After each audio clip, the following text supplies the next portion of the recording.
ভাই আপনি খেলা দেখতে এসেছেন, টাইগার লুকে এসেছেন, আপনার কেমন লাগছে? আসলে আমি টাইগার আকাশ, মূলত বাংলাদেশ ক্রিকেট টিমের বিগ ফ্যান। তো ফুটবলে আসতে পেরে যথেষ্ট আমি আনন্দিত এবং সত্যি অনেক ভালো লাগে, ভাষা প্রকাশ করা যাচ্ছে না আর কি। আমরা দেখেছি বিভিন্ন সময় বিভিন্ন লুকে আপনি ক্রিকেট মাঠে আপনি গলা ফাটান। এই যে প্রথমবারের মতো ফুটবল আসছে, আসলে আপনার অনুভূতিটা আসলে কেমন? আসলে আমি প্রথমবারের মতো ফুটবল আসিনি। আমি বাংলাদেশের বিশেষ করে অনেকগুলো ম্যাচে কভার করেছি। কিংস এরিনাতে যখন বসুন্ধরাতে খেলা হয়েছিল, বিশেষ করে মালদ্বীপ, ভুটান, অনেকগুলো ম্যাচে দেখেছি।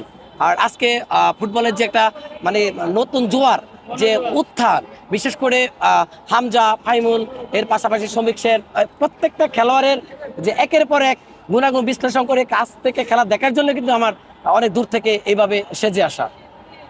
টিকিট সংগ্রহ করতে পেরেছেন কি? আসলে টিকিটের জন্য অনেকবারে ট্রাই করেছি, দুঃখজনক ঘটনা সত্য, টিকিট আসলে পাইনি। এটি বড় কষ্টের জায়গা আর কি, হতাশার কারণ। টিকিট ৩,০০০ টাকা করেছে, তাহলে আপনি কেন সংগ্রহ করতে পারলেন না? আসলে অনলাইনে অনেকবারে ট্রাই করা হয়েছে, সেখানে সার্ভার সমস্যা কয়েকবারই। আসলে আমি পাইনি, আমার লাক খারাপ হয়তো বা, এর জন্যই আমি সেটা পাইনি। আর টিকিটের যে অবস্থা দেখতেছি, টিকিটটা আসলে অনলাইনে দিয়েই বেশি ঝামেলা হয়ে গেছে। যদি বুথ থেকে সেভাবে টিকিটটা দেওয়া হতো তাহলে হয়তো বা একটা টিকিট সংগ্রহ করা যেত, সবাই যার যার ইচ্ছা মতো। কিন্তু এখন দেখতেছি বিভিন্ন কালোবাজারের হাতে কিন্তু প্রত্যেকটা টিকিট চলে গেছে। যেটা 400 টাকার টিকিট আমরা সবাই জানি সর্বনিম্ন, সেটা 3 থেকে 4,500 টাকা পর্যন্ত পাশাপাশি বিক্রি করতেছে কালোবাজারিরা। এটা আসলে অত্যন্ত দুঃখজনক। এটা ক্রিকেটের বেলা দেখি, ফুটবলের খেলার বেলাও কিন্তু সেটা দেখতে পাচ্ছি। এটা অত্যন্ত কষ্টের এবং হতাশার। সিন্ডিকেট মুক্ত খেলা চাই আমরা। ফুটবল আপনার পছন্দের খেলোয়াড়? আসলে বাংলাদেশের প্রত্যেকটা খেলোয়াড়ই তো আমার প্রিয়। এর পাশাপাশি বিশেষ করে এই যে জামাল ভুঁইয়া ক্যাপ্টেন, এরপরে তারিক কাজী, বিশেষ করে তপু বর্মন, অনেকগুলো খেলোয়াড়ের প্রিয় বর্তমানে। আমাদের নতুন সেনসেশন বিশেষ করে হামজা আসছেন, ফাইমুল আসছেন, শ্রমিক সোম আসছেন, প্রত্যেকটা খেলোয়াড়ই কিন্তু আমার প্রিয়। এবং আশা করি আজকে সেই প্রতিপক্ষ সিঙ্গাপুরের বিরুদ্ধে কিন্তু জয়লাভ করেই আজকে হাসি মুখ দিয়ে কিন্তু ঘরে ফিরবো ইনশাল্লাহ। প্রেডিকশন কি হতে পারে? আসলে আমি আশাবাদী, বিশেষ করে যদি সবকিছু ঠিকঠাক মতো জ্বলে উঠে, বিশেষ করে রক্ষণভাগ, আক্রমণভাগ, মাঝমাঠ, প্রত্যেকটা জায়গায় যদি ঠিকমতো যার যার জায়গা থেকে জ্বলে উঠতে পারে, মেলে ধরতে পারে, তাহলে হয়তো আমি আশা করি 3-1 আমরা জয়লাভ করবো। ক্রিকেট বিষয়ে একটা প্রশ্ন করি। অনেকে বলছেন যে ক্রিকেট হারিয়ে গেছে, ক্রিকেট আগের জায়গায় নাই, ফুটবলের নবজোয়ার শুরু হয়েছে। তাহলে এই দিকটা আসলে ক্রিকেটের সাথে ফুটবলের যে কম্পেয়ারটা, এটাকে আসলে করা ঠিক কিনা বা আপনি কেমন ভাবে দেখছেন? দেখেন, আসলে এটা সত্য না। কারণ ক্রিকেট এমন একটা জিনিস, ক্রিকেট বাঙালি 18 কোটি মানুষের রক্তের সাথে কিন্তু মিশে আছে এই ক্রিকেট, এই লাল সবুজের পতাকা, দেশের বড় বড় খেলোয়াড়রা কিন্তু আইকন, বিশেষ করে যার কথা না বললে নয়, পোস্টার বয় ওই সাকিব আল হাসান। এর পাশাপাশি দেশের dashing opener batsman Tamim Iqbal, অন্যতম একজন সর্বকালের অন্যতম একজন ক্যাপ্টেন ছিল ওই নড়াল এক্সপ্রেস মাসুমে মুর্তজা কৌশিক, বর্তমানে আছেন ঢাকা এক্সপ্রেস, বিশেষ করে তাসকিন। আসলে পুরাতন নবীন যে কম্বিনেশন, সবকিছু মিলে কিন্তু এই লাল সবুজের পতাকা বিশ্বের দরবারে ক্রিকেট দুনিয়ায় অনেক পরিচিতি লাভ করেছে। ফুটবল তো সবে শুরু, আশা করি সেটাকে লাগাম টেনে বিশ্বের দরবারে যাবে। তবে ক্রিকেট হারিয়ে গেছে এটা সত্য নয়, ক্রিকেট আছে, ক্রিকেট থাকবে, এবং আমরা সবাই সবসময় ক্রিকেটের সাথেই আছি ইনশাল্লাহ। অনেকেই বলছেন যে সাকিব মাশরাফি তামিম যাওয়ার পরে বাংলাদেশ ক্রিকেটে এখন পর্যন্ত কোনো বড় সুপারস্টার বা তারকা বানাতে পারেনি। না পারার পিছনে আপনি আসলে কাকে দায়ী করতে চান বা কাদের অব্যবস্থাপনা আছে? দেখেন, আসলে প্রত্যেকটা বিশ্বে কিন্তু আপনি যে মূল্যবান কথাটা তুলে ধরেছেন, বিশেষ করে ভারত যদি আমরা দেখতে যাই, সচিন তেন্ডুলকারে কিন্তু, বিশেষ করে যে বিরাট কোহলি, তারা কিন্তু ফলো করছে, রোহিত শর্মা, একের পর এক এদের যে প্লেয়ার আইকন, একজনকে একজন ফলো করে কিন্তু তারা বড় হয়েছে।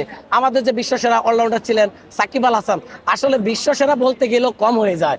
আমরা জানি 15 সালে বিশেষ করে 3 ফরম্যাটে কিন্তু অল ইন ওয়ান ছিলেন, অলরাউন্ডার, বিশ্ব অলরাউন্ডার, এবং একটানা বিশেষ করে 2 যুগে কিন্তু তার অলরাউন্ডারের যে খ্যাতি, তকমা, সেটা কিন্তু ধরে রেখেছিলেন ওই সাকিব আল হাসান। আমাদের যে বাংলাদেশ ক্রিকেট বোর্ড, বিসিবি, এর পাশাপাশি ক্রীড়া মন্ত্রণালয় যেভাবে তাদেরকে পর্যবেক্ষণে রাখা উচিত ছিল, যেভাবে তাদেরকে দেখভাল করা দরকার ছিল, সেটা কিন্তু আসলে তারা করতে পারেনি এই ক্ষেত্রে আমি মনে করি। আর এই যে প্রত্যেকটা খেলোয়াড় পঞ্চপাণ্ডব, যাদের কথা না বললেন, মাশরাফি, মাহমুদুল্লাহ, এর পাশাপাশি মুশফিক, তামিম, আসলে প্রত্যেকটা খেলোয়াড়ে কিন্তু অজরে হেরে গেল এবং ঝরে গেল, কাউকে কখনো বিদায় দিতে পারলাম না। এটাই সবচেয়ে বড় দুঃখজনক। আমরা জানি না কেন এমনটা হয়।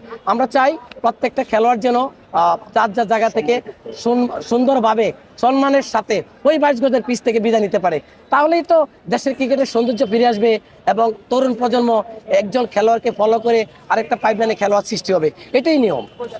আপনি যে লুকটা দিয়েছেন এটা পিছনে কি একটা নিজেই পরিশ্রম করে দিয়েছেন না কেউ এঁকে দিয়েছে? দেখেন, সত্যি কথা বলতে কি, এই সামনের যে ফ্রন্ট সাইড, এই ফ্রন্ট সাইডটা আমি নিজেই সম্পূর্ণভাবে সুনিপুণ কারুকার মাধ্যমে তুলির মাধ্যমে আমি তুলে ধরি। 3 থেকে 3.5 ঘন্টা সময় লাগে। আর পিছনের যে সাইডটা, বিশেষ করে বাঘের যে আদল যে র্যাক, সেই র্যাকটা আমি কারো মাধ্যম নিই, যেহেতু আমার পিছনের সাইডটা আমি দেখতে পাই না। আর সম্পূর্ণ কাজটা আমি নিজেই করি আপনাদের দোয়া, ইনশাল্লাহ। ক্রিকেট বোর্ড থেকে আপনার কোনো সহায়তা বা কোনো এরকম কার্ড এরকম কিছু দেয় কিনা? দেখেন, আসলে কিছুই পাইনি, এটাই বড় দুঃখের কারণ। আসলে আমি চাইবো যে বাংলাদেশ ক্রিকেট বোর্ড বিসিবি একের পর এক যে বিশেষ করে সভাপতি পরিবর্তন আসছেন, এখন নতুন করে বুলবুল ভাই আসছেন, আমাদের সবার প্রিয় একজন খেলোয়াড় ক্রিকেটার, তার মাধ্যমেই যেন অন্তত আমি আশা করি আমি টাইগার একার জন্য বাংলাদেশের প্রত্যেকটা ক্রিকেটের ভেন্যুর জন্য উন্মুক্ত করে দেয়। এবং আমি স্যারের সাথে দেখা করার জন্য আমি বিসিবিতে যাব, যেহেতু ঈদের বন্ধ। আমি কিছুদিন পরেই বাংলাদেশ ক্রিকেট বোর্ড বিসিবিতে বিশেষ করে সিউ স্যার নিজাম চৌধুরী স্যারের সাথে এবং বর্তমান যে সভাপতি বুলবুল আহমেদ, আমি সেই শ্রদ্ধ ভাই এবং স্যারের সাথে আমি দেখা করার জন্য কিন্তু আমি সেখানে যাব, যে অন্তত আমার জন্য যেন ক্রিকেটের মাঠটা উন্মুক্ত করে দেওয়া হয়, গ্যালারিটা আমাকে উন্মুক্ত করে দেওয়া, প্রত্যেকটা খেলা দেখার জন্য, প্রিয় বাংলাদেশের পতাকাকে রিপ্রেজেন্ট করার জন্য। এফসি এশিয়া কাপ 2027 সৌদি আরবে যে ম্যাচটা হবে, বাংলাদেশ কি এটা কোয়ালিফাই করতে পারবে কিনা কতটুকু আশা করেন? দেখেন, আমি তো সত্যিকার অর্থে আশাবাদী, আজকের ম্যাচটা যদি কামব্যাক করে ফেলি, রেটিং পয়েন্টে আমরা অনেক দূরে এগিয়ে যাব। আশা করি 27-এর যে এএফসি যে ফুটবল খেলাটা হবে, সেটা আমরা সেখানে খেলবো, পার্টিসিপেট করব। এই লাল সবুজের পতাকাকে বিশেষ করে এই জামাল ভুঁইয়ারা, এই তারিক কাজীরা, হামজা চৌধুরীরা সেখানে কিন্তু প্রতিনিধিত্ব করবে, এটাই আমরা আশা করি। একটু বাড়ি দৌড়টা বাড়ি